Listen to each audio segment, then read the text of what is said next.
And gumbo is also something that is linked to the holidays and is very important in Louisiana's families. It's usually the center of everyone's table during the fall and winter season, but it's more than just a dish. It's a complex piece of Louisiana's historical legacy that was made possible by years of innovation and creativity. But what most of us eat today isn't the same recipe our ancestors would have eaten around the time of the Louisiana Purchase. Barry Ancelet, a Cajun folklorist, prepares Louisiana's signature dish the way it was originally made by West Africans. Gumbo is a Louisiana culinary staple, a true testament to the complex interconnection of race, heritage, and human ingenuity. We all approach the recipe differently, but there's one core ingredient that your grandmother probably insists on: a flour-based roux. Anything else may get you laughed out of the kitchen. But what if I told you the way that we make gumbo today is not how the original cooks prepared it? So the history of gumbo is pretty, it's mixed up, I guess. It's a bunch of different cultures. Yeah, it's complicated. It's exactly as complicated as we are. Exactly as complicated as we are. It's as complex as our architecture, our music, our dance, everything we do. Everything we love about this place is complex. Barry Ancelet is a former Francophone and folklore professor at ULL and an experienced gumbo cook. He says the dish we've come to enjoy is deeply intertwined with Louisiana's origin story. It's a complex blend, a fusion of cultures that found themselves here. Some coming, to colonize a new place, some being brought here by force, some who are already here, and all of those people who found themselves living in the same place and interacted in various ways and learned from each other. But the origin of gumbo starts in West Africa.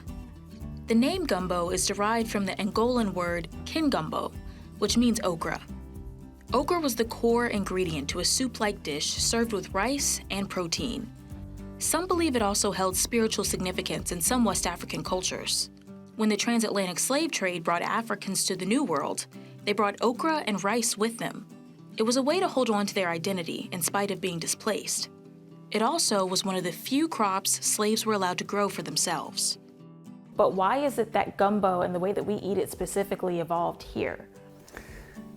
Probably because of the French practice of wanting to do that in the wintertime and figuring out a way to, so it kept going. It prolonged its life. Barry's family still uses the traditional roux-less method the Africans would have used when they came to Louisiana. He was more than happy to show me. First, you start with okra. That's your new roux. Okra is seasoned and mixed with other vegetables before being cooked almost to the point of burning the ingredients in the pot. While that's cooking, you move on to the rest of your ingredient list. Walk me through, what are we doing first? We're gonna cut up our chicken. Make sure you keep the bones. You can use it to make bone broth, but the meat is put in another pot to brown. Just like our okra, the chicken will be used in place of our roux mixture. So is that part of the tradition, was to let it brown? Yeah, the browning is what makes the brown stock, the brown, broth. The broth, so not a roux, a broth. Right. Next, we move on to the Holy Trinity, as Cajuns call it, which means bell peppers, onions, and celery. Now keep in mind, this part is a slight break with tradition.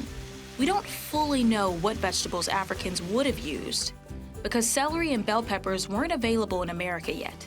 So whenever the West Africans were here and they mixed their recipes and their practices with the French and Native American culture. Don't forget they brought rice too. And the rice, correct. I guess, what was the timeline of all of this happening? Is there even an estimate? They first started settling Louisiana in the early 18th century, and through the 1700s and into the 1800s, that's when all of that was happening. The French were already here, Spaniards came in, African slaves were brought in. It was during this time period that the roux we're familiar with today was introduced. The French wanted to eat gumbo year-round, but okra only grows in the summer in America. So the French added butter, flour, and oil to thicken the soup when okra was out of season. Though the process differed, the result was pretty similar. The key, the bottom line, the basis for gumbo is that caramelization. Yes. And however you can achieve that, that's what That's what everything else derives from. When your chicken is cooked and the veggies are caramelized, you can add your okra and bone broth to the same pot. You can add the chicken too. Let it simmer for a bit, and then it's time for the final step, the rice. Before I took a bite, I had my doubts. I'd never eaten gumbo without a roux, but I have to say, it tastes as good as any bowl I've ever eaten. But what makes this bowl so special is the history behind it. Our ancestors brought their recipes to the New World and created a culinary legacy so rich, it became a Louisiana staple.